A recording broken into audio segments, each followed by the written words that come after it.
नमस्कार, स्वागत है आपका। आप देख रहे हैं इंडिया टीवी। आपके साथ मैं हूं प्राची पाराशर। शाम के 5 बज गए हैं, वक्त हो गया है मुकाबला का। देश में चुनाव हो और जाति की बात ना हो, भला ऐसे कैसे हो सकता है? नाम क्या है ये किसी को नहीं जानना, नेम के पीछे लगे सरनेम में राहुल गांधी, अखिलेश यादव, हर किसी को इंटरेस्ट है। यूपी चुनाव में राहुल गांधी छात्रों की गूंज के साथ उतरना चाहते थे, लेकिन अब कांग्रेस को जेनजी से ज्यादा जेनजी के सरनेम में दिलचस्पी आ गई है। जयराम रमेश कह रहे हैं जनगणना में सरकार ने जाति वाला ड्रॉप डाउन मेन्यू हटा दिया है और आरोप लगा रहे हैं मोदी सरकार जाति जनगणना को सीधे तौर पर सैबोटाज करना चाहती है। राहुल गांधी तो जेनजी की तरह ओबीसी आंदोलन की बात करने लगे हैं।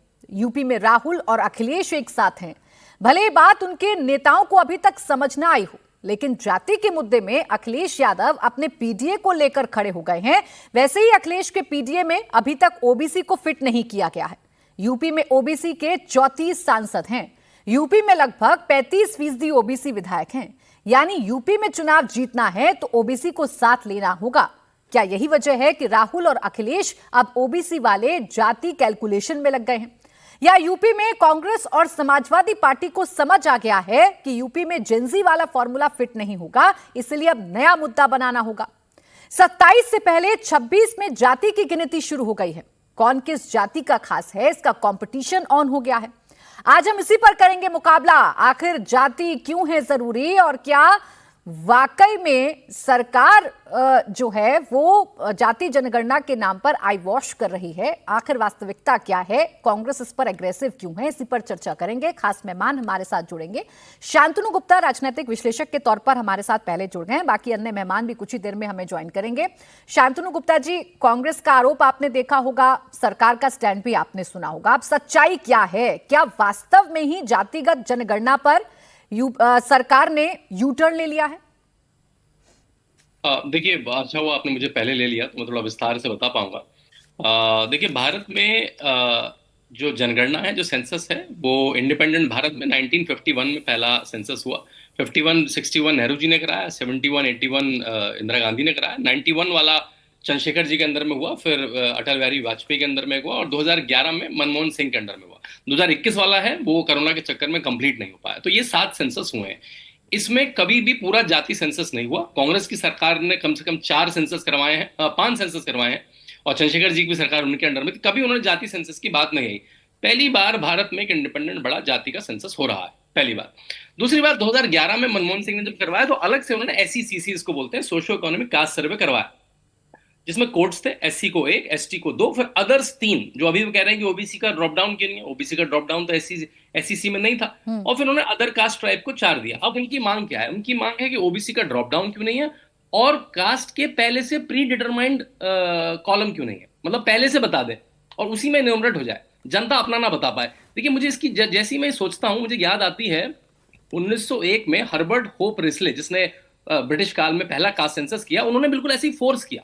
वो अपना एक खांचा बना के ले गए, अपनी एक लिस्ट बना के ले गए, उसमें कहा लोग इसी में से चुन लो। आप अगर आप कुछ और बताएं कि मेरी जाति फलाना करे, नहीं नहीं नहीं, ये तो नहीं है, ये जो मैंने लिस्ट दी है इसी में से चुन लो। जयराम रमेश जी उसी को इंगित कर रहे हैं। बल्कि उन्होंने तो ये भी कहा, नाक की लंबाई नापी, नेशनल इंडेक्स कहा जाता था उसको, उसके हिसाब से जात निर्धारित करी। तो जयराम रमेश जी पता नहीं उसमें क्यों जाना चाह रहे हैं। भाई, सरकार एनोमिनेट करेगी, जाति उनकी लिखवाएगी, उसके बाद, क्योंकि पहला देश का बड़ा डिजिटल सेंसस है, इस बार कोई कागज लेके नहीं आएगा, डिजिटल टैब लेके आएगा, 30 लाख कर्मचारी लगे हैं उसमें। तो उसके बाद बड़े आराम से कोई भी सॉफ्टवेयर लगे, उनको सेट, जो हमारी हर स्टेट की लिस्टेड जातियां, उनके साथ उसको मैप करके लगा लिया जाएगा। इतने तरह की जातियां हैं, उपजातियां हैं, स्पेलिंग्स हैं, उसके अलग अलग वर्जन है। उसको जयराम रमेश जी एक खांचे में क्यों बांधना चाहते हैं? वो हर्बर्ट होप रिस्ली के मॉडल को क्यों जाना चाहते हैं, मुझे नहीं समझ में आया। तो उनका जो विरोध है वो नहीं समझ में आया आज तक। पहली बार जाति इनोमिनेट हो रही है भारत के सेंसस में। लेकिन शांतनु जी, इसमें एक पॉइंट ये भी है ना, जो जयराम रमेश उठा रहे हैं कि 2011 में जातिगत जनगणना ठीक तरीके से नहीं हुई थी। ये बात खुद 2021 में एफिडेविट में सरकार ने बताई थी। अब वही कॉलम सरकार ऐड कर रही है जो कांग्रेस ने ऐड किया था। तो नया क्या कर रही है सरकार? जातियों की गिनती क्यों नहीं कर रही है या ओबीसी वर्ग को मेंशन क्यों नहीं कर रही है? नहीं, देखिए, ओबीसी वर्ग को बिल्कुल मेंशन करें। जब आप किसी ओबीसी के घर में जाएंगे और उसका करेंगे तो वो अपनी जाति लिखेगा। फिर वो मान लिया उसने लिखी कुर्मी, मान लिया उसने कहा यादव, तो जो स्टेट की लिस्ट होगी कुर्मी और यादव, उसके मैप हो गए, न्यूमरेशन में आ जाएगा काउंट। उसमें को पता नहीं, या तो उनको टेक्नोलॉजी नहीं समझ में आ रही है, या उनको क्या नहीं समझ में आ रहा है, या वो एक तरह से कंफ्यूजन क्रिएट कर रहे हैं। और देखिए, एक मजे की बात है, मेरे घर पे भी आई थी जब फर्स्ट इन्यूमरेशन शुरू हो गया है, कुछ दिनों पहले कोई आया था जनगणना करने। ये बात तो 2-3 महीने पुरानी हो चुकी है, अब क्यों मुद्दा लाया? क्योंकि मुद्दे खत्म होते जा रहे हैं और वो झारखंड वाला मुद्दा थोड़ा मुश्किल होता जा रहा है, उससे बचने के लिए आ रहे हैं। तो ये मुद्दा अब क्यों है, ये बड़ा इंटरेस्टिंग है। मतलब इसको तो, ये जो फॉर्म है, ये तो कल 2-3 महीने से आउट है कि कल रात को क्यों याद आया जयराम रमेश को, हिंदी इंग्लिश दोनों में ट्रांसलेट करके बड़ा फोटो डाल के उन्होंने लगाया। ये भी उससे आपको साफ पता लग रहा है मुद्दे को उठाना, क्योंकि मुद्दे खत्म हो गए सारे। राम मंदिर वाला मुद्दा FIR हुई, खत्म हो गया।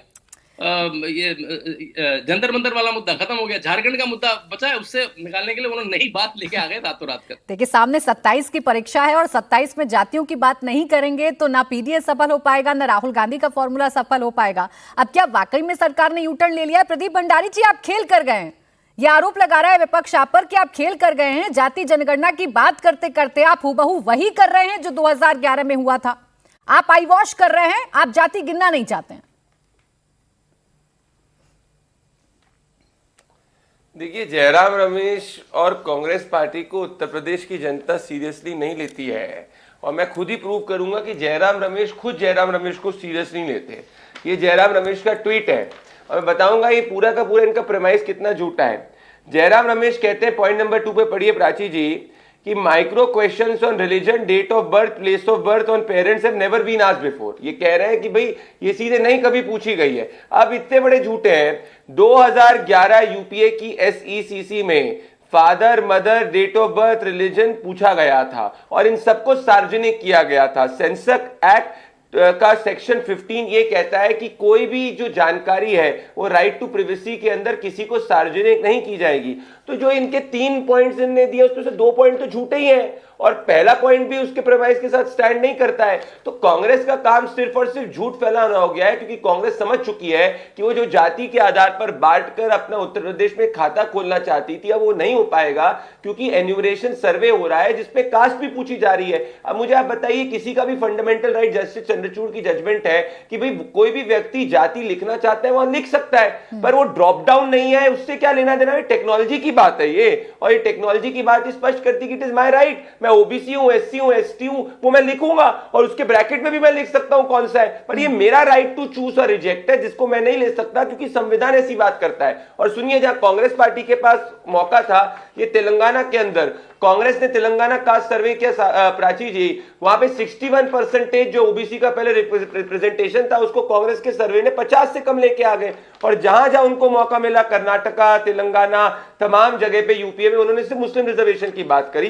तो आज इनकी पीड़ा यही है कि ओबीसी को अपना हक मिल रहा है, रिजर्वेशन में जाति पूछी जा रही है, जिससे सबको वेलफेयर के आधार पर सही बेनिफिट मिल सके। भाई, उन्होंने तो ड्रॉप डाउन मेन्यू की बात की है। वो कह रहे हैं हमने तेलंगाना में करके दिखा दिया, हमने बिहार में करके दिखा दिया, ये सरकार क्यों नहीं देश में कर रही है? और आपको चेतावनी भी दी जा रही है ना, ऐसा ना हो फिर फंस जाए प्रदीप भंडारी जी।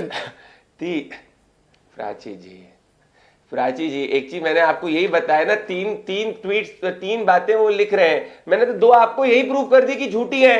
पहला, दूसरी बात वो कहते हैं रिलीजन कभी नहीं पूछी जाएगी। आप चेक करिए SECC 2011 जो सोशो इकोनॉमिक कास्ट सर्वे यूपीए ने कराया था, उसमें उन्होंने रिलीजन पूछा था, तो सेकंड पॉइंट झूठ हो गया। तीसरा, वो कह रहे हैं सेंसस कॉन्फिडेंशियल है, ये कह रहे हैं कि हम जो इसका डेटा बाहर सर्च करें, रिलीज करेंगे। ये रहा सेंसस का सेक्शन 15, ये कहता है no person shall have the right to inspect any book, register और record made by census officer in discharge of his duty. तो ये तो झूठा ट्वीट है। जब आपका ट्वीट ही झूठा साबित हो गया तो हम आपके प्रेमाइस को क्यों माने? 2011 और 2026 प्रदीप जी, मैं भी पूरी सूची लेकर बैठी हूं। कांग्रेस को आपत्ति ही इस बात पर है ना कि जिस बात को लेकर आप 2011 के कास्ट सेंसस को सार्वजनिक नहीं कर रहे थे, बाकायदा आप सुप्रीम कोर्ट में कह रहे थे, वही पॉइंट आपने मेंशन किया है हुबहू जो कांग्रेस के टाइम पर था। अनुसूचित जाति, अनुसूचित जनजाति, आप ओबीसी नहीं लगा रहे हैं इसमें, ओबीसी नहीं पूछ रहे हैं। यही सरकार की मंशा को बताता है कि नियत खराब है, बदनीयती से आप करा रहे हैं। एक चीज बताइए प्राची जी, हम वो लोग हैं जिसने इस देश में अंदर थर्ड टाइम ऐसे प्राइम मिनिस्टर जो है जो ओबीसी खुद है, ओनली प्राइम मिनिस्टर जो खुद ओबीसी, सबसे ज्यादा ओबीसी मंत्री हमारी सरकार के अंदर, सबसे ज्यादा ओबीसी रिप्रेजेंटेशन हमारा। तो भाई ओबीसी प्रेमी तो हम लोग हो गए ना, जिनके पास में मौका उत्तर प्रदेश के अंदर 11 मुख्यमंत्री बनाने का कांग्रेस के पास में था, जिसमें से एक भी ओबीसी मंत्री नहीं बना है, वो हमको ओबीसी विरोधी कैसे कह सकते हैं? हम है जो कास्ट सेंसस करा रहे हैं जिसमें आप ओबीसी हो, SC हो, ST हो, जो आप लिख सकते हो। ये तो कॉमन सेंस की बात है प्राची जी। अगर आपके घर पे कोई आएगा तो आप तो अपनी कास्ट ही लिखोगे ना, आप तो ऑब्वियसली अपनी कास्ट लिखोगे। इतना तो राइट टू फेथ सिस्टम में और व्यक्ति में होना चाहिए ना। यही फर्क है कांग्रेस की थिंकिंग में और हमारी में। हम लोगों में ट्रस्ट करते हैं, कांग्रेस डिस्ट्रस्ट करती थी। This is the difference between them. इसी आधार पर 2011 का भी हुआ था ना, तब तो सब कुछ मिसमैच हो गया था, डेटा कंपाइल नहीं हो पाया। तो रही बात मुद्दे भटकने की, तो घनश्याम तिवारी जी राम मंदिर कांग्रेस थी। अच्छा ठीक, राम मंदिर, घनश्याम तिवारी जी राम मंदिर, जेनजी, इनसे भरोसा उठ गया है क्या कि अब खुलकर फिर से जाति वाली पिच पर बैटिंग करने आ गए आप? नमस्कार प्राची जी, आपको, दर्शकों को और को पैनलिस्ट को। देखिए, जब आपके आसपास चोरों की मंडली होती है, वही पुलिस में होते हैं, वही चौकीदारी में होते हैं, वही RW में होते हैं, तो आप क्या करते हैं? आप खिड़की भी बंद रखते हैं, दरवाजे भी बंद रखते हैं, हर जगह चौक चकन्ने होते हैं। आज भारतीय जनता पार्टी वही पार्टी हो गई है। इनके 2000 MP और MLA हैं, जिनमें 800 के ऊपर क्रिमिनल चार्जेस हैं। इनके अपने एफिडेविट बताते हैं। इन्होंने, ये जो मंडली है, ये राम मंदिर में चढ़ावा चुरा सकती है, चंदा चुरा सकती है, आपके वोट देने का अधिकार चुरा सकती है, आपको झूठ बोल सकती है कि आपको मुद्रा लोन मिल जाएगा, उससे आपको रोजगार मिल जाएगा, आपके एग्जाम के पेपर को चुरा सकती है, आपके नौकरी के अधिकार को चुरा सकती है। और आज ये पार्टी, जिसने, जहां पे 2018 में राजनाथ सिंह जी ने कहा था कि जाति जनगणना होगी, 2021 में अमित शाह कहते हैं नहीं होगी। अमित शाह पता नहीं जनरल शाह हैं, चले गए हैं कहीं घूमने पर्यटन पर, हम ही जानते हैं, उन्हें संसद में हमने नहीं देखा, नहीं बोला ऐसा। उसके बाद 2024 में कहते हैं कि नहीं, प्रधानमंत्री जी का धन्यवाद। एक बात बताइए, भारतीय जनता पार्टी के इतने राज्यों के और देश के संकल्प पत्र आए हैं, कभी इन्होंने जाति जनगणना की बात कही? जो पार्टी कोरोना काल में बिहार में चुनाव करा सकती है, ये कहने पर जिस चुनाव आयोग के ऊपर मर्डरर होने का आरोप लगा, हाईकोर्ट ने कहा, चेन्नई हाईकोर्ट ने, बंगाल में चुनाव करा सकते, जहां प्रधानमंत्री, जब लोग मर रहे थे तो प्रधानमंत्री भीड़ के सामने खड़े होकर कहते हैं वाह क्या भीड़ है। तो वो पार्टी 2018 से 2026 तक जाति जनगणना नहीं करा पाई, कराना भी नहीं चाहती है। और इनके कदम कदम पर चोरी की आशंका दिखाई देती है, कदम कदम पर चोरी की आशंका दिखाई देती है। इनके बदलते हुए स्टैंड में चोरी की आशंका दिखाई देती है। राजनाथ सिंह, जिनको अक्सर लोग कहते थे कि झूठ नहीं बोलेंगे, संसद में खड़े होकर के शहादत पर झूठ बोलते हैं डिफेंस मिनिस्टर के रूप में। तो टॉप टू बॉटम, प्रधानमंत्री हो गए, अमित शाह हो गए, राजनाथ सिंह हो गए, ऐसा लगता है कि इन लोगों ने तय कर लिया है कि इनका असली संकल्प देश को धोखा देना है। लेकिन घनश्याम तिवारी जी, इतनी लंबी चौड़ी लिस्ट होने के बावजूद, इतने सारे मुद्दे होने के बावजूद, आपका इंटरेस्ट भी तो जातियों को जोड़ने में है ना। आप भी तो रोज P की परिभाषा बदलते हैं, D की परिभाषा बदलते हैं, A की परिभाषा बदलते हैं, रोज PDA का फॉर्मूला बदलते हैं, तो जाति तो आप भी गिन रहे हैं। प्राची जी, हम जब से समाजवाद की धारा पे हमने लड़ाई लड़ी है, ये भारतीय जनता पार्टी और RSS जो देश के दलितों को इंसानी नहीं समझते, मैं जवाब देना जो देश के चाहूंगा। पिछड़ों को अपनी बराबरी नहीं समझते, जिसका जवाब इनके अनेक मुख्यमंत्रियों के ट्वीट में दिखाई देता है, जो चाहते हैं कि आज भी वर्ण व्यवस्था हो जहां पे देश के 80% लोग इनकी सेवा करते रहे, जो मुट्ठी में पूंजीपतियों की सेवा करते हैं। इससे लड़ने का समाजवाद एक जरिया है, देश का जरिया। हम सबको जोड़ेंगे, लेकिन हम इस तरह का धोखा नहीं करेंगे। ये किससे धोखा नहीं करते? बेटियों से बेटी बचाओ के नाम पे धोखा करते हैं, छात्रों से एग्जाम पेपर लीक के नाम पे धोखा करते हैं, नौकरी के लिए धोखा करते हैं, अब जाति जनगणना पे धोखा कर रहे हैं। तो भारतीय जनता पार्टी के धोखे को एक्सपोज करना बहुत जरूरी है। अब ये धोखा कौन दे रहा है तहसीन पूनावाला जी? बीजेपी तो एकदम स्पष्ट है। बीजेपी के प्रवक्ता तो ये कह रहे हैं कि हम सारी जाति गिन रहे हैं, बीजेपी के प्रवक्ता तो ये कह रहे हैं हम वही कर रहे हैं जो हमने वादा किया था। तो ये शक कहां से पैदा होता है, शक की गुंजाइश कहां से? थैंक यू प्राची जी, आपके साथ शो में शिरकत करने का मौका मिल रहा है, इसलिए आपका शुक्रगुजार हो। शक कहां से पैदा होता है, फ्लॉड क्या है, मैं दोनों चीज आपको बताता हूँ। सबसे पहली बात, 2011 के सेंसस पर जो डेटा में खुद बीजेपी को ऑब्जेक्शन था, बीजेपी ने on the floor of the house कहा था। आदरणीय राजनाथ सिंह जी उस वक्त पार्टी के अध्यक्ष थे, उसके बाद अरुण जेटली जी जब फाइनेंस मिनिस्टर थे और बीजेपी के नेता थे, तब उन्होंने सरकार में आने के बाद कहा था कि 2014 के बाद एरर्स निकालते हैं हम, जो कास्ट सेंसस कांग्रेस ने किया था 2011 में यूपी में, उसको हम रिलीज करेंगे। ये फ्लोर ऑफ द हाउस वादा किया गया था, उसको रिलीज नहीं किया गया।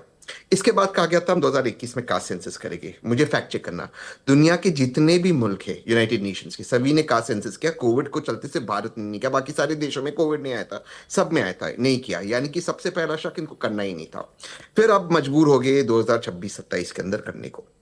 अब दो कॉन्सेप्ट और है, ये डेटा किस लिए कलेक्ट कर रहे हो, किस तरह से गलत डेटा कलेक्ट करते हैं। अगर इस सेंसस का ऑब्जेक्ट था कि कास्ट सेंसस हो और कास्ट जानी जाए, तो ऑप्शनल क्यों है, आपको क्यों डिक्लेयर करना है? ये गलत है। ये ऑप्शन पहला था नहीं। आप इसमें आपने पॉइंट भी डाला, आप कास्ट भी डिक्लेयर ना करो, ये कहां से आ गया? भैया सवाल है आपको डेटा इकट्ठा करना है, इसमें मुझे अपना कास्ट डिक्लेयर नहीं करना, ये सारे ऑप्शंस आप क्यों दे रहे हैं? आपकी मंशा दिखा रही। दूसरी बात, सबसे प्रॉब्लमैटिक बात जो कोई नहीं बोलता, क्योंकि भारत में एक्चुअली ना विपक्ष में भी एक प्रॉब्लम है, ज्यादा पढ़ाई करता नहीं, ये पासपोर्ट नंबर मांग रहे, ये आधार डिटेल्स मांग रहे, ये मोबाइल नंबर मांग रहे। इसका क्या मतलब है कास्ट सेंसस के अंदर? जबकि सेंसस होना चाहिए कॉन्फिडेंशियल। मान लो मेरा जो भी है, हाँ, why do they want my passport number? ये पूछे कि आपके पास पासपोर्ट है कि नहीं, जो पैमाने ठीक है बढ़ा दिए। How can they have my passport number? इसका सेंसस से आप मुझे बताए प्राची जी, क्या लेना देना?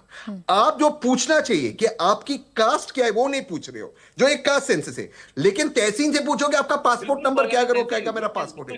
ये क्या फ्लॉड कॉन्सेप्ट है? कास्ट क्या है उसमें कॉलम है बिल्कुल। नहीं बॉस, मैं बताता हूं, एक सेकेंड।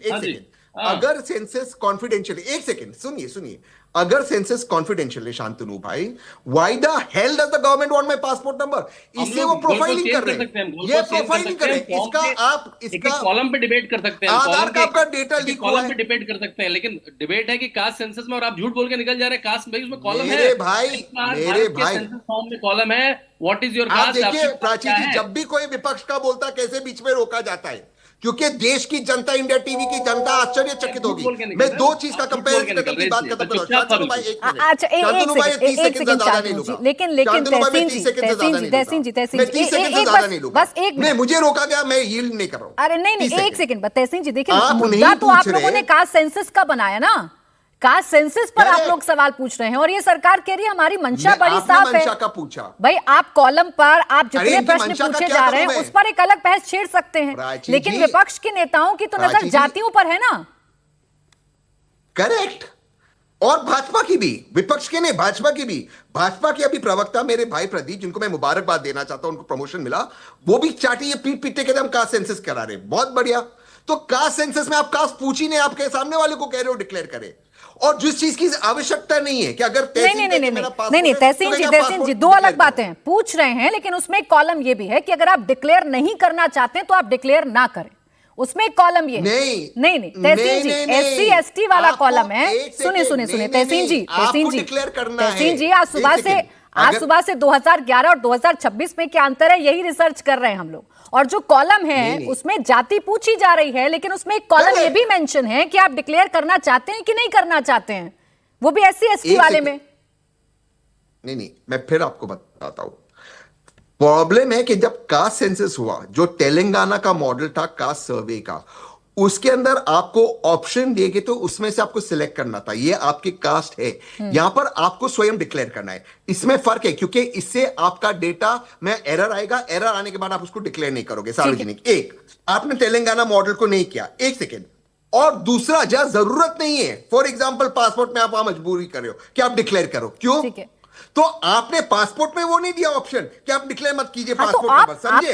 और आप ड्रॉप डाउन मेन्यू की बात कर सकते हैं ना, लेकिन ये तो सरासर गलत है कि जाति नहीं पूछी जा रही है। हाँ, ये है कि आपको बतानी है या नहीं बतानी है, ये भी मेंशन किया गया है। अब शांतनु जी सुने तहसीन जी, तेलंगाना में कंपलसरी था। अरे ठीक है तहसीन जी, वही पूछ रही हूँ। शांतनु जी देखिए, विपक्ष ये कह रहा है कि हमने करके दिखाया है ना तेलंगाना में, अब वो वाला फॉर्मूला क्यों नहीं अपनाते, क्यों नहीं देते ड्रॉप डाउन मेन्यू जातियों का?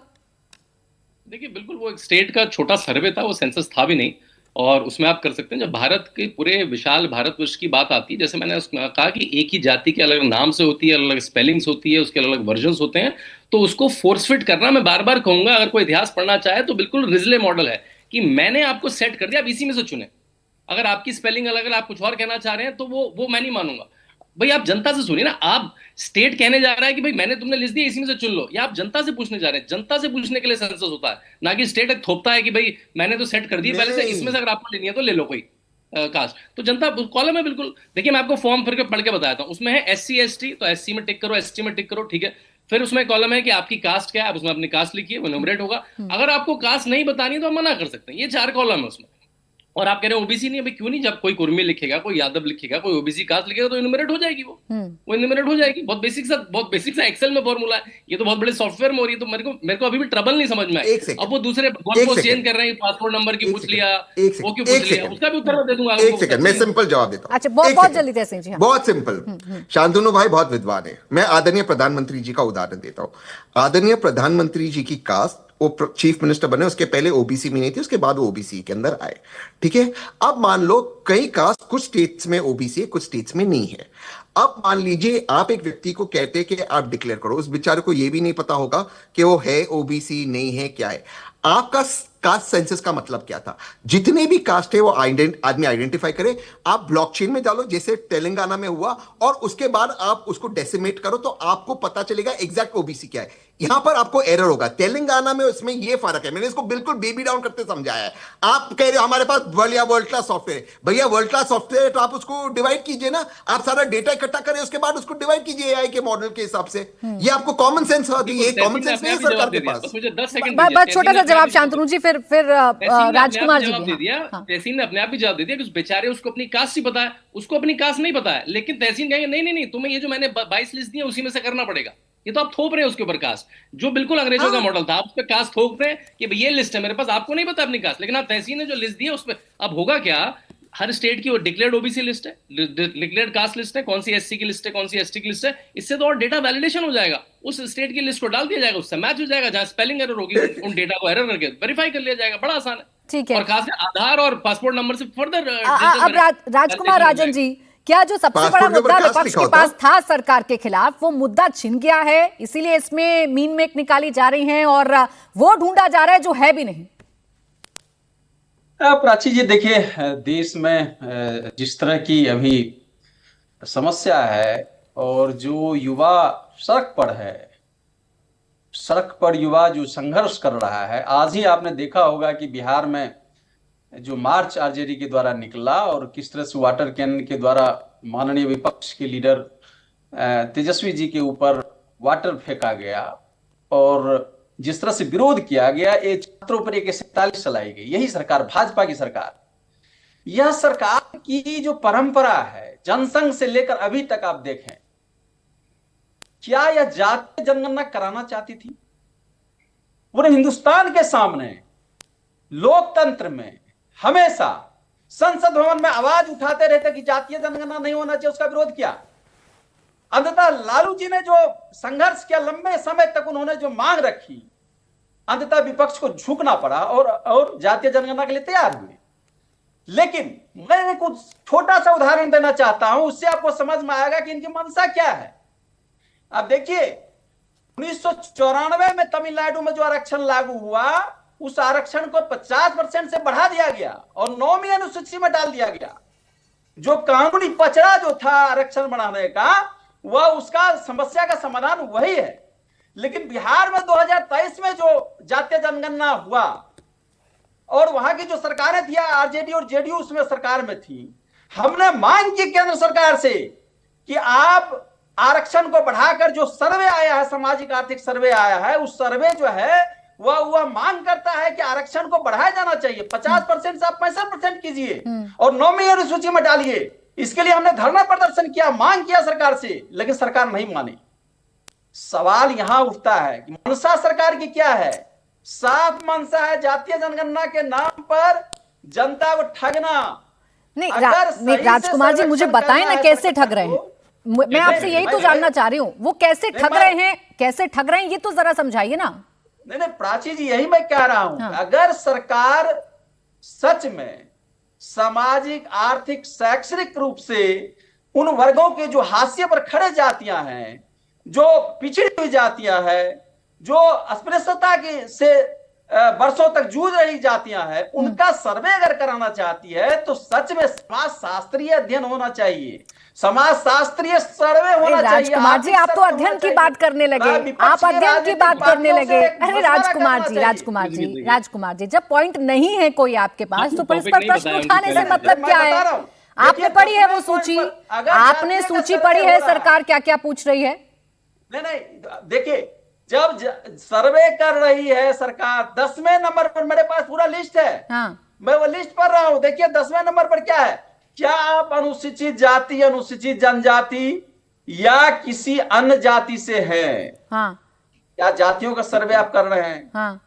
खास जाति को पूछना चाहिए कौन सी जाति है। अरे तो अन्य जाति का आर्थिक सर्वे क्या अरे राजकुमार राजन जी, जब आपने 10वां पॉइंट पढ़ा है तो उसमें आगे भी पढ़िए ना, उसमें है ना कि आपकी जाति क्या है, तो आपको अपनी जाति लिखनी होगी ना। राजकुमार राजन जी, वो खाली नहीं छोड़ सकते आप कॉलम। उस कॉलम में लिखना होगा ना आपको, या टिक करना होगा कि आप अपनी जाति नहीं बताना चाहते हैं। तो पहले ये तय कर लीजिए विरोध किस बात का है, या कि सरकार ने कोई फैसला लिया है विरोध करने के लिए विरोध करना है। ये तो काम विपक्ष का नहीं होता है ना राजकुमार जी। अच्छा रुके, घनश्याम तिवारी जी, घनश्याम तिवारी जी, घनश्याम तिवारी जी रुक जाए, राजकुमार जी रुक जाए। घनश्याम तिवारी जी, ये 27 का सवाल है, सच में एक सेकेंड रुक जाए राजकुमार जी प्लीज। 27 का सवाल है और आप जानते हैं कि जातियों के आधार पर ही आपको वोट मिलेगा, इसलिए जातियों की चिंता करना, जातियों की फिक्र करना मजबूरी हो गई है समाजवादी पार्टी और कांग्रेस की। क्यों प्राची जी, ये 2021 का सवाल नहीं था क्या? 2022 के चुनाव का सवाल नहीं था? 2024 में जब अब की बार 400 पार कह रहे थे और जनता ने थप्पड़ मारा था, उस समय का चुनाव नहीं था क्या? उस समय का सवाल नहीं था क्या? हम इसको चुनाव के सिलसिले में देखते नहीं। मैं तो सीधा कह रहा हूं कि आपको अगर ठग को पहचानना है तो दो चीजें देखिए। पहले वो ठग है कि नहीं, और दूसरा इस बार वो कैसे ठगी करेगा।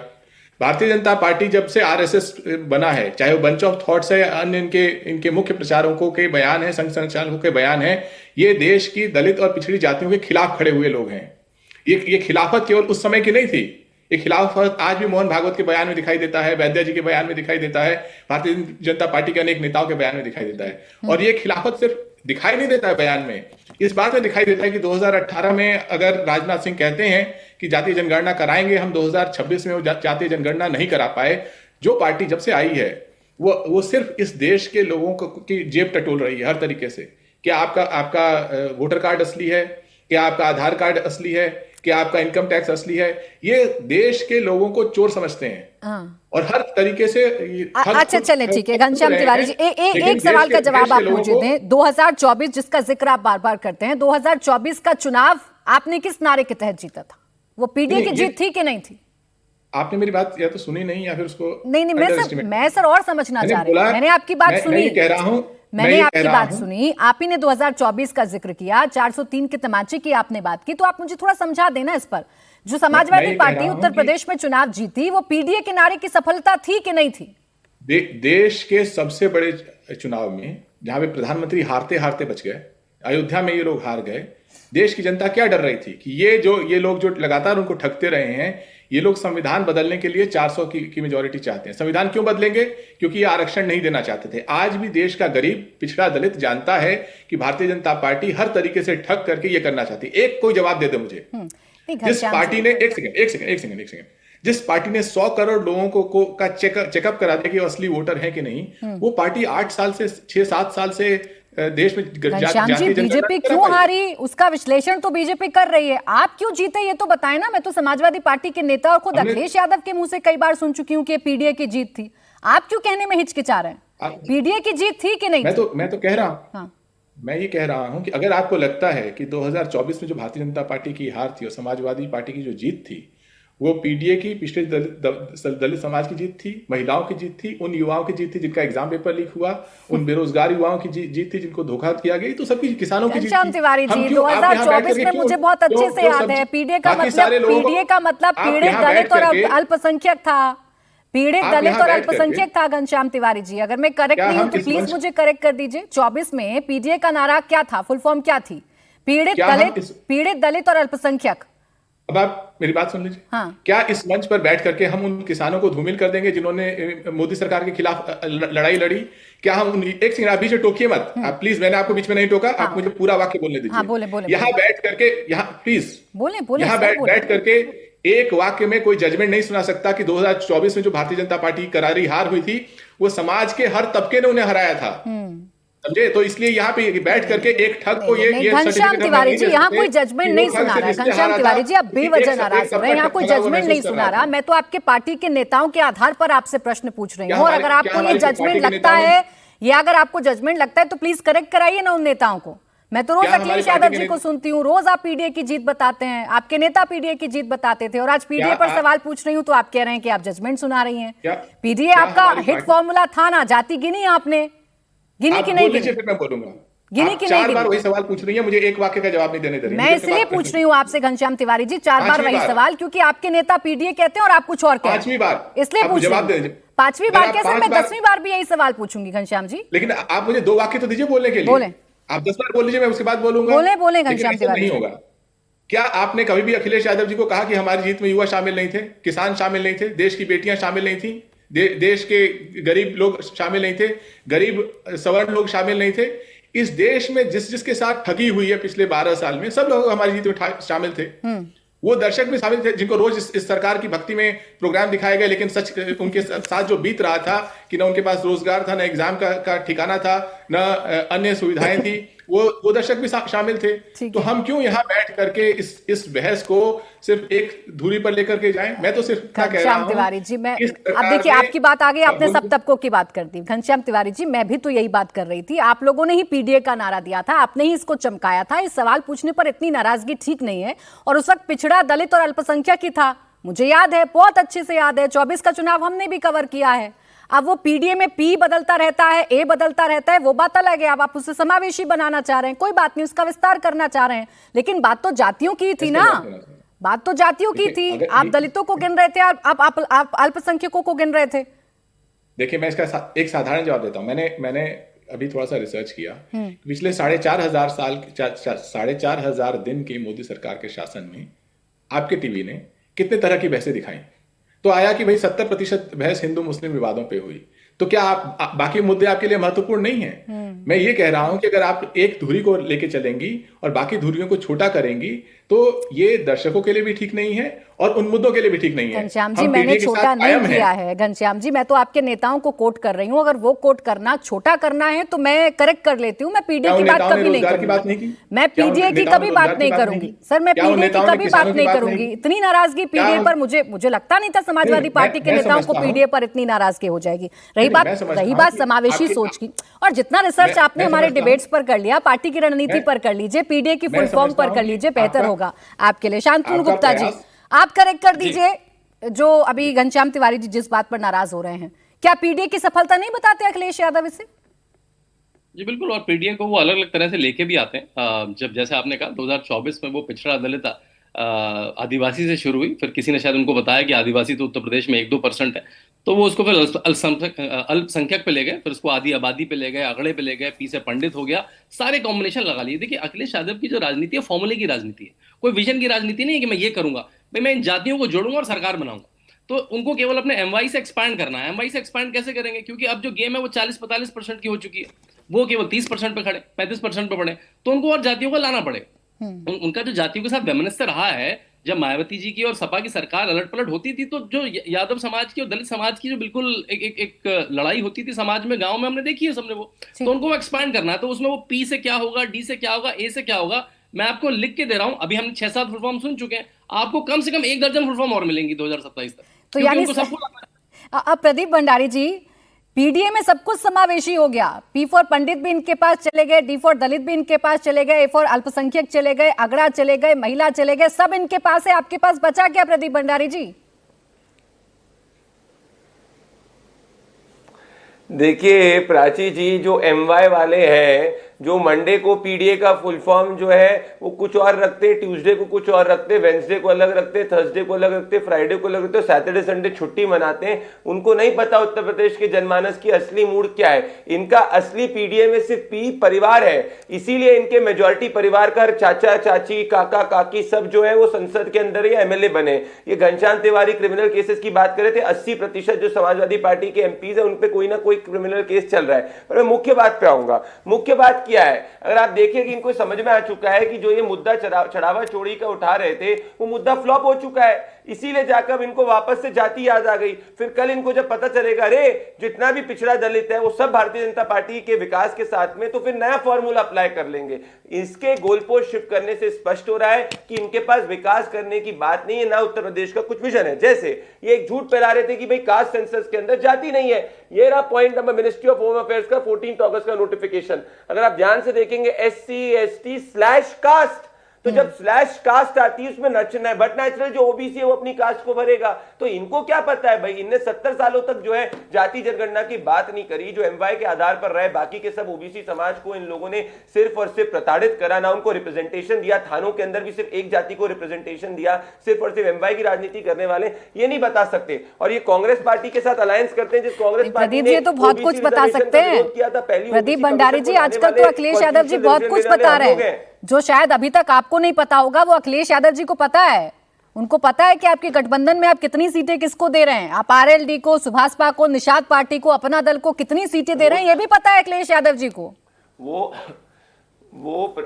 वो प्राची जी, हमने देख लिया कि उनको कितना पता है जब उनके वो और राहुल गांधी गठबंधन की बात करते हैं और इमरान मसूद और उनके एमएलए जो आपस में पब्लिक डोमेन में इस तरीके से लड़ रहे हैं कि हम यहाँ पे ब्रेड पकोड़ा खाने नहीं आए, तुम यहाँ पे क्या करने आए। इमरान मसूद का आज का वीडियो ये स्पष्ट करता है कि कौन गठबंधन के बारे में ज्यादा जानता है, कौन नहीं जानता है। खुद का गठबंधन उनका पता नहीं है और दूसरे के घर में झांकने चले हैं। इसी से स्पष्ट होता है कि इनकी स्थिति क्या है, ये है इनके गठबंधन की स्थिति। तो हमारे गठबंधन में मत देखे, हम तो 300 से ज्यादा सीट से वापस आने वाले उत्तर प्रदेश की जनता के समर्थन से। आप बताइए ये क्या चल रहा है आपके गठबंधन के अंदर। ठीक है भाई, घनश्याम तिवारी जी कास्ट भी पूछ रहे हैं, शेड्यूल कास्ट भी बता रहे हैं, शेड्यूल ट्राइब की भी बात कर रहे हैं, और रही बात गठबंधन की तो पहले अपने घर में देख लें क्या हो रहा है, बाद में प्रेडिक्शन करिएगा ये कितनी सीट किसको दे रहे हैं। प्राची जी, सबसे पहले तो ये प्लेटफॉर्म फेक न्यूज का प्लेटफॉर्म नहीं है। तो जो प्रदीप भंडारी जी ने जो डेटा दिया, मैं चाहता हूं आपका कोई भी दर्शक देख ले कि अपने बेसिक गूगल सर्च करके देख ले कि भारतीय जनता पार्टी में कितने एमपी और एमएलए हैं जिनके ऊपर आपराधिक मुकदमे हैं। 800, एक दो नहीं। और किसी भी पार्टी से देश के इतिहास में और किसी अन्य देश से आप कंपेयर कर लीजिए कि दुनिया में कोई ऐसी पार्टी है जिसने 800 क्रिमिनल्स को इतना बड़ा पद दिया हो। कितने मुख्यमंत्री हैं जिनके ऊपर सीरियस क्रिमिनल चार्जेस हैं, कितने उप मुख्यमंत्री हैं, कितने मंत्री, मुख्यमंत्री, प्रधानमंत्री हैं जिनकी डिग्रियां मायावी हैं। ये कोई रिसर्च चेक हो गई है, चेक कर लीजिए। एक सेकंड, मैं बीच में आपके बीच में नहीं बोल रहा, ये रहा, मैंने गूगल सर्च कर लिया। मैं आपके बीच में नहीं बोल रहा, मैं किसी के बीच में नहीं बोल रहा। 800 ये कोई साधारण नंबर नहीं। जो पार्टी पिछले 12 साल में 25,000 करोड़ का चंदा जमा करे, संसद को शॉपिंग मॉल बना दे, जहां पे तमाम पार्टियों के लोगों को डरा करके, धमका करके या किसी और लालच से अपने साथ ले आए, कहे 2/3 मेजोरिटी है, वो पार्टी आकर के कह रही है कि उनका गठबंधन कैसा है। अरे भाड़े का गठबंधन कैसा होता है, चोरी का गठबंधन कैसा होता है, दूसरे दलों के लोगों को तोड़ना, उनके सिंबल को ले लेना, ये कैसा गठबंधन है। और अंतिम है, 100 बात की एक बात है, फॉर्म में क्या लिखा है नहीं लिखा है वो मैटर नहीं करता। आपके हर दर्शक को ये सोचना चाहिए कि पिछले 2018 से 2026 8 साल, इन लगभग 3,000 दिनों में भारतीय जनता पार्टी ने देश की जनता को कहा कि कास्ट सेंसस लाएंगे। राजनाथ सिंह ने कहा।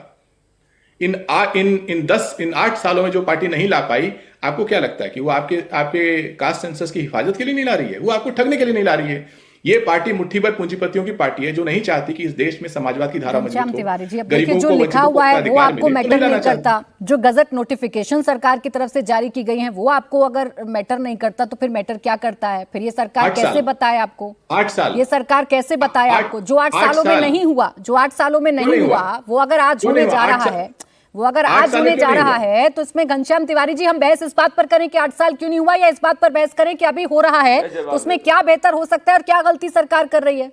देखिए प्राची जी, आप राजनाथ सिंह जैसी नेत्री तो है नहीं। राजनाथ सिंह जी ने 2018 में कहा था, तो 2018 में 8 साल कह रहा हूं, जब जिनके राष्ट्रीय अध्यक्ष उस समय के गृह मंत्री ने कहा था। तो आज अगर हम 2026 में कह रहे हैं ये लोग कर देंगे, मैं शर्तिया कहता हूं, न ये कभी देश में महिला आरक्षण को लागू होने देंगे, न ये कभी कास्ट सेंसस को लागू होने देंगे। नोटिफिकेशन आ गई है, गजट नोटिफिकेशन है, गजट नोटिफिकेशन है। अब नोटिफिकेशन पर यकीन नहीं है तो इसका जवाब, फिर मैं तहसीन जी फौरन आ रही हूँ, एक जवाब बस प्रदीप जी से इस पर ले लूं। प्रदीप भंडारी जी, भाई 8 साल नहीं किया आपने तो आज कैसे कर देंगे? नहीं यकीन उनको किसी भी नोटिफिकेशन पर? मुझे इतनी पीड़ा हुई प्राची जी, आपने इनसे बोला कि गेजेट नोटिफिकेशन आई है, उन्होंने बोला तो क्या हुआ भाई? गेजेट नोटिफिकेशन का जो सम्मान नहीं कर रहा है वो देश के संविधान का सम्मान नहीं कर रहा है। इससे स्पष्ट होता है कि अखिलेश यादव की पार्टी को वोट बैंक के अलावा कुछ नहीं आता। जो गायत्री प्रजापति की पार्टी है, जो रेपिस्ट है, जिसको बचाने अखिलेश यादव अपने शासनकाल में आए थे, उनको गेजेट नोटिफिकेशन समझ में ही नहीं आएगा। मैं छोटा उदाहरण देना चाहता हूं आपको, और बेसिक उदाहरण दूंगा आपसे। मैं ये कहना चाहता हूं कि ये रहा भाई भारत सरकार का ये कॉन्स्टिट्यूशन ऑफ इंडिया का गेजेट नोटिफिकेशन है। आपने तो 1 लाख दिनों के अंदर जाके जाति जनगणना नहीं करी, ना जाति की बात करी एमवाई के अलावा। आपको क्या दिक्कत हो रही है? आपको दिक्कत यही हो रही है कि अब आप सिर्फ एमवाई की, पीडीए की जो बात कर रहे थे, वो पूरा का पूरा जो छलावा है वो देश की जनता के सामने, उत्तर प्रदेश की जनता के सामने एक्सपोज हो गया है। सब जान चुके हैं कि आपके पीडीए का असली पीस सिर्फ और सिर्फ परिवार है और कुछ नहीं। और आपने मुझे बोला घनश्याम भाई गूगल करने को, ये लो मैंने गूगल करा, और ये गूगल करने के बाद मेरे को पाया बताया गया कि क्या हमारे मेजॉरिटी एमपी, आपने जो बोला उनके ऊपर क्रिमिनल चार्जेस हैं, इज इट देयर? तो ये मैंने करा गूगल और ये आता है रिस्पॉन्स, और आपको करके दिखाऊंगा। ये कहता है यहाँ पे कि नहीं है, ये सच्चाई है। तो आप झूठ ना बोले, मेरा आपसे ये निवेदन है। और आपसे मुख्य बात मैं वापस से पूछ रहा हूं कि प्राची जी, अगर गेजेट नोटिफिकेशन से इनको दिक्कत है तो क्या ये कहते हैं भाई इसका जवाब तो तहसीन जी आपको देंगे, लेकिन प्रदीप भंडारी जी 24 में ये पार्टी आपको उत्तर प्रदेश में हरा चुकी है, हल्के में तो नहीं ले रहे हैं आप ज्यादा समाजवादी पार्टी को? मैं जवाब मैं फिर आ रही हूँ तहसीन जी। हराई नहीं है उत्तर प्रदेश में, इनको हमसे ज्यादा सीटें आई है। पहले इनको उत्तर प्रदेश में 2024 के लोकसभा चुनाव में हमसे ज्यादा सीटें आई है। हमारी कुछ गलतियां थी जिसको हमने इंप्रूव किया, और बाईपोल के अंदर हम 9 में से 7 सीट जीत के आए, मेजॉरिटी सीट हम जीते, कुंदर की करके सीट ये हार गए। तो उत्तर प्रदेश की जनता भी जान चुकी है कि भाई एक बार इनका झूठ चल सकता है, बार बार नहीं चल सकता। कम से कम उसके बहाने इनका संविधान में तो विश्वास हो गया। कल को ये मान लीजिए कि नेक्स्ट चुनाव अगर हार जाएंगे तो फिर कल को ये ईवीएम मैं जवाब लेती हूँ तहसीन जी।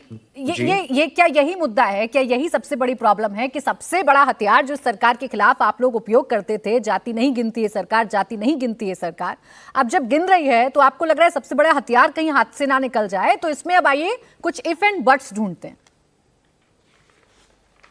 अब भी सरकार नहीं गिन रही, मैं उसका प्रमाण देता हूं, लेकिन पहले प्रदीप भाई, क्योंकि पर्सनली उस टाइप स्क्रीन पे नहीं थे, शायद कहीं गए थे, बहुत बहुत बधाई हो आपके नए रोल में एंड आपको ढेर सारी शुभकामनाएं। प्राची जी, 2 चीज मैं आपको कहना चाहता हूं। अब भी नहीं गिन रही सरकार। 2021 में सुप्रीम कोर्ट में एक केस किया कि कास्ट सेंसस का डेटा रिलीज कीजिए 2011 वाला। वर्तमान सरकार एफिडेविट में कहती है कि ड्रॉप डाउन मेन्यू होना चाहिए। सरकार ने ऑन रिकॉर्ड एफिडेविट में लिखित में क्या कहे, तभी उसमें एरर नहीं होगा, क्योंकि सरकार क्या डिफेंड कर रही थी कि हमने 2011 का रिलीज नहीं किया। ऑन एफिडेविट सरकार कहती है कि उसमें 46 लाख सब कास्ट ग्रुप्स, 46 लाख ऐसे बने जिसकी वजह से ये डेटा के अंदर एरर है और एरर को रेक्टिफाई नहीं किया। ऑन एफिडेविट है तो ड्रॉप डाउन मेन्यू होना चाहिए। अब आपने दोबारा से नहीं किया। मैं इसको थोड़ा बेबी डाउन करते समझाता हूं। एक कास्ट किसी एक स्टेट में किसी और हो सकता है, कोई और हो सकता है, कोई और नाम हो सकता है, कुछ और चीज हो सकता है। जब एक ड्रॉप डाउन मेन्यू हो, राधा के इससे अलावा कि आप उसको डिक्लेयर करो। कुछ ऐसे राज्य भी है, प्राची जी आप जानते हो, प्रदीप भाई भी जानते होंगे, कि आपका नाम कुछ हो सकता है बट वो कास्ट अलग अलग हो सकते हैं, अलग के नाम कुछ भी। बिल्कुल, इसलिए ड्रॉप डाउन मेन्यू जरूरी है। ये मॉडल इन्होंने, नीतीश जी उनके साथ है अभी, तो इनको मैं क्रेडिट देता हूं, बट कांग्रेस और आरजेडी हुआ, बट अब इनकी सरकारें बिहार में किया और हमने तेलंगाना में किया। जो मॉडल सक्सेसफुल है, जिसका उन्होंने एफिडेविट में किया, आप अब डिलिबरेटली एरर्स क्यों कर रहे हो? बस इस सिंपल सवाल का जवाब दे दीजिए, सारी चीजें, क्योंकि आपने खुद कहा कि वहां पे 46 लाख सब कास्ट आ गए थे, जो उतने नहीं, और मैं भी मानता हूं। ठीक है, एक प्रश्न का जवाब दे दीजिए। शेड्यूल कास्ट, शेड्यूल ट्राइब और ऑब्लिक करके लिखा हुआ है कास्ट। अगर कास्ट कोई व्यक्ति अपना लिखेगा, कास्ट में तो यही लिखेगा कि वो ब्राह्मण है, दलित है, वो ठाकुर है, वो यादव है, लिखेगा ना, अपनी जाति ही लिखेगा। इसमें किस आपको एरर की संभावना नजर आ रही है?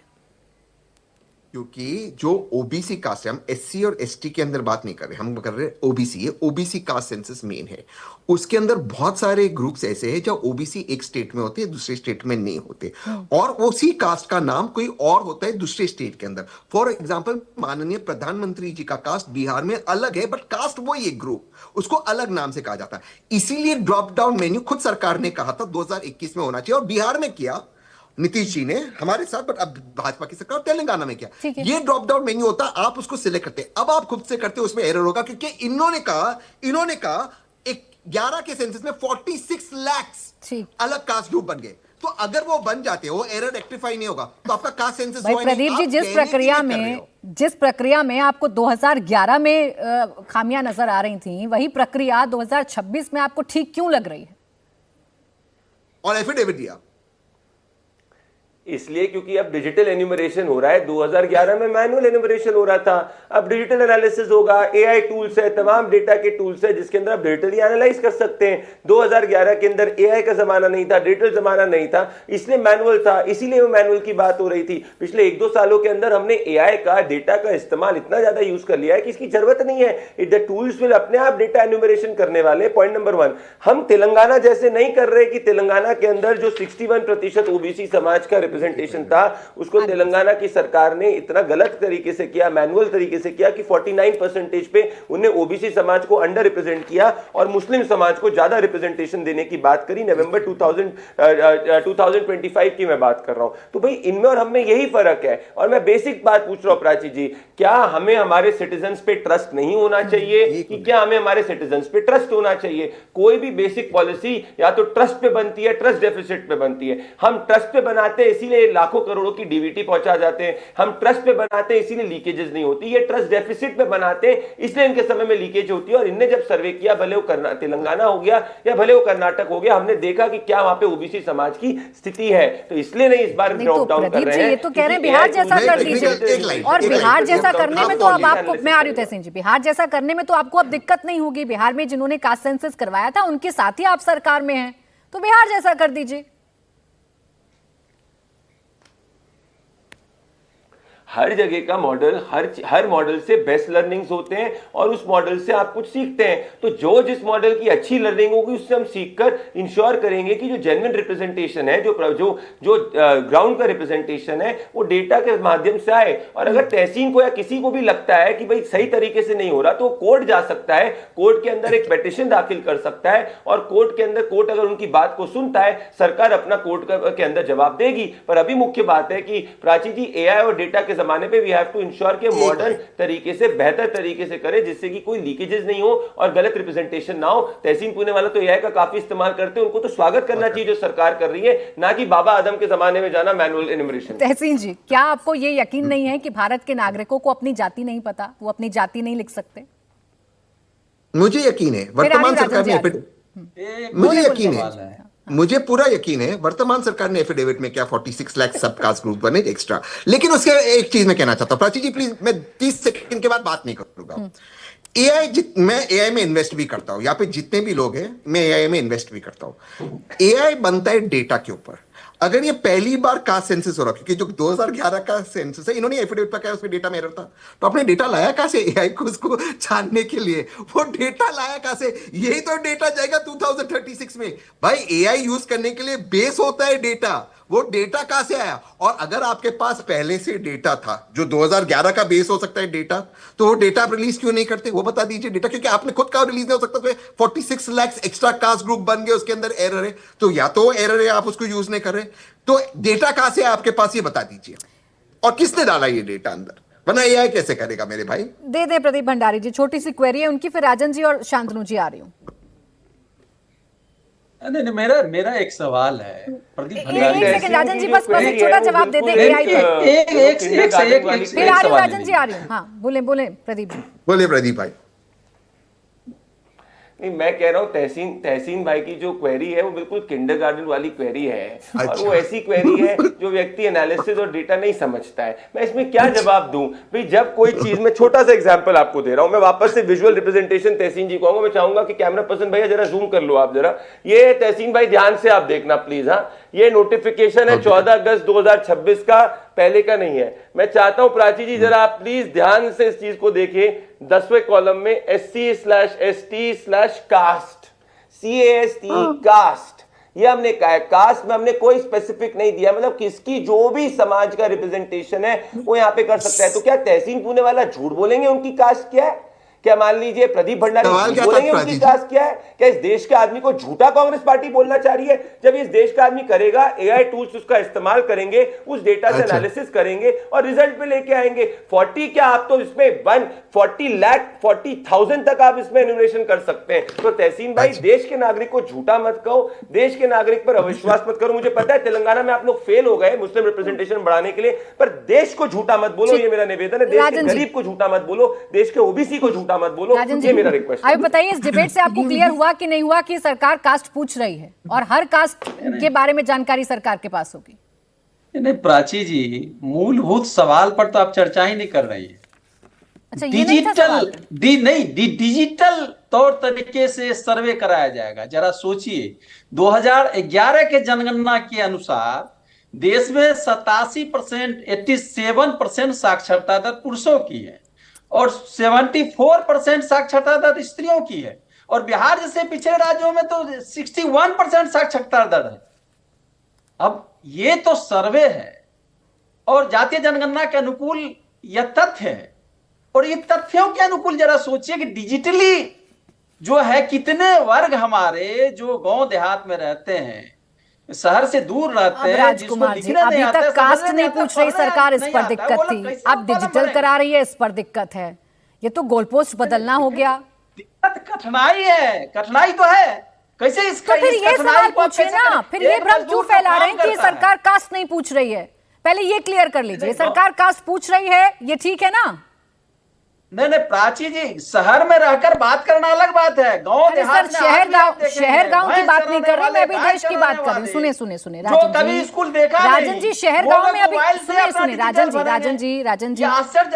राजन जी प्लीज थोड़ा गोल पोस्ट नहीं बदलते हैं। शहर गांव की चर्चा भी कर लूंगी, डिजिटल और मैनुअल पर भी चर्चा करूंगी। पहला सवाल है, क्या ये सरकार कास्ट पूछ रही है, इस पर यकीन है आपको, हाँ या ना? नहीं यस नो में जवाब नहीं होता है। देखिए, जब तक आर्थिक, सामाजिक, शैक्षणिक सर्वे ठीक से नहीं कर पाएगा एक व्यक्तिगत, जब तक उस पर जातियों के अभिलेख नहीं होगा, तथ्य सामने नहीं आएगा। जाति तो पूछ रही है ना सरकार, कि सर्वे क्यों कराया जा रहा है? अरे जाति तो पूछ रही है सरकार। फिर वही बात राजकुमार राजन जी की, सरकार कोई काम कर रही है, विपक्ष में बैठे हैं इसलिए सवाल पूछना है, ये सिर्फ भूमिका नहीं होती ना। सवाल पूछिए, पॉइंटेड सवाल पूछिए, आप ऐसे सवाल पूछिए जिस पर प्रदीप जी जवाब दें। अभी आप खुद ही कंफर्म नहीं है आपको सवाल क्या पूछना है। प्राची जी, सबसे बड़ा सवाल है कि जाति के साथ साथ उसे समाज, आर्थिक, राजनीतिक, शैक्षणिक सर्वे करना होगा। अब इसका कंक्लूजन बता दीजिए क्या है। रुक जा राजकुमार, समाज में क्या है। प्राची जी, आपकी ये 50 मिनट की डिबेट में ये तो क्लियर हो गया, ना तो राजकुमार राजन जी ने, ना घनश्याम तिवारी ने वो फॉर्म भी देखा है। अगर कुछ पॉइंट रख पाए तो तहसील मेरे पास फॉर्म ही नहीं देखा है, उनको मालूम ही नहीं कि कास्ट का एन्यूमरेशन। देखिए, क्वेश्चन कहां से शुरू हुआ था? जयराम रमेश के ट्वीट से स्टार्ट हुआ था। उसमें 2 टेक्निकल पॉइंट है बिल्कुल, और तहसील ने उसके बिल्कुल जवाब भी दिए। उस पर डिबेट हो सकती है, वो डिबेट है, वो आइडियोलॉजिकल पॉइंट है। ओबीसी का ड्रॉप डाउन है कि नहीं है, ठीक है, पहला ये प्रश्न था। दूसरा, आप कास्ट, ये तो वो कह भी दे नहीं कास्ट पूछ रहे हैं, सबको पता है कास्ट पूछ रहे हैं, वो तो जयराम रमेश भी कह रहे हैं कास्ट पूछ रहे हैं। वो कह रहे हैं कि पहले से प्री डिसाइडेड कास्ट लिस्ट क्यों नहीं है, ये क्वेश्चन है। राजन जी कुछ और ही कह रहे हैं कि डिजिटल व्यक्ति को खुद नहीं भरना है बाबा, जो व्यक्ति जाएगा उसके हाथ में टैब होगा। आप सेल्फ इन्यूमरेशन कर सकते हैं, लेकिन वो आपकी स्वच्छंदता है, वो थोड़ा काम कम हो जाएगा बाकी बात। लेकिन जो व्यक्ति जाएगा उसके पास डिजिटल टैब होगा, वो ट्रेंड है पहले से, उसकी ट्रेनिंग हुई है लंबी। 30 लाख जो इन्यूमरेटर है वो डिजिटल टैब लेके जाएंगे, वहां पे व्यक्ति से सवाल वैसे ही पूछा जाएगा। पहले कागज लेके जाते थे, टैब लेके जाएंगे, पहले तो कंफ्यूज मत होइए। लेकिन क्या आप बढ़ेंगे? आप जिस तरह से अभी देखिए, अच्छा चले ठीक है, चुनाव में जिस तरह से राजकुमार राजन जी आपकी तो बहुत सारी क्वेरी है, लेकिन मेन क्वेश्चन कास्ट की बात थी, जो सरकार कह रही है हम कास्ट पूछे। प्रदीप जी, मेरे पास समय बिल्कुल खत्म हो गया, आपके पास नहीं आ पाऊंगी। बहुत शुक्रिया आप सभी का हमारे साथ आज की इस चर्चा में जुड़ने के लिए। मुकाबला में आज के लिए इतना ही।